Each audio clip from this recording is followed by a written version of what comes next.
If I had to start over farming a neighborhood, here are the steps I would take to actually go ahead and do it.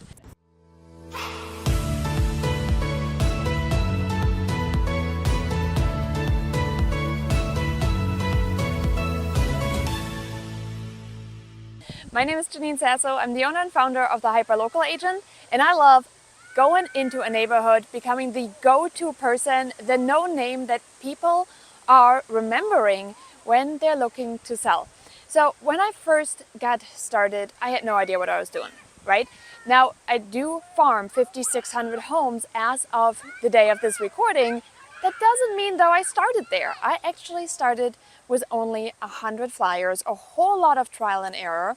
So let me take you through the steps that I would take today if you were to move me and my business to a completely different state where I know nobody else. So first up, picking a farm.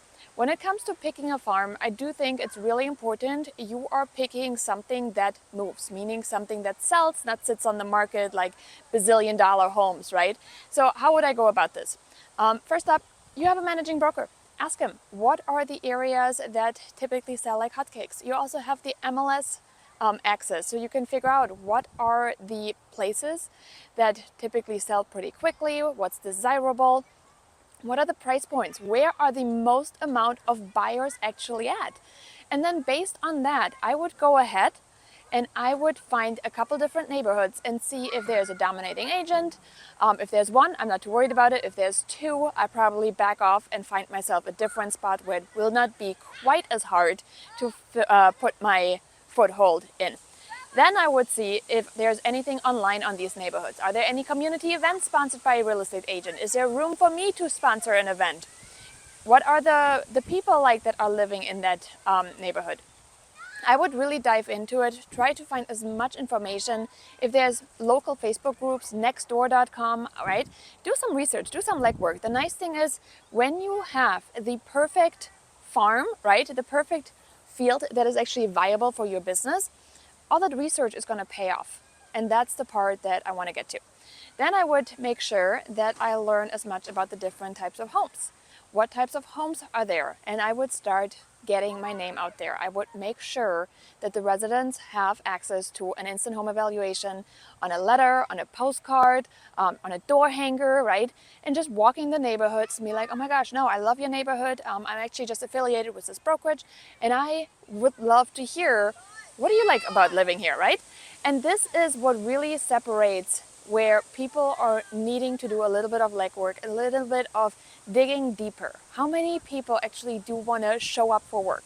Not many in real estate. So if you do want to show up, you've won like 50% of the battle. Then I would go ahead and really just stay consistent with following up, right? I would have a system in place to make sure my follow-up is really, really strong. I would want to make sure that I have a reach out schedule from sharing statistics, giving them an offer of an instant home evaluation that they can get at any point of time.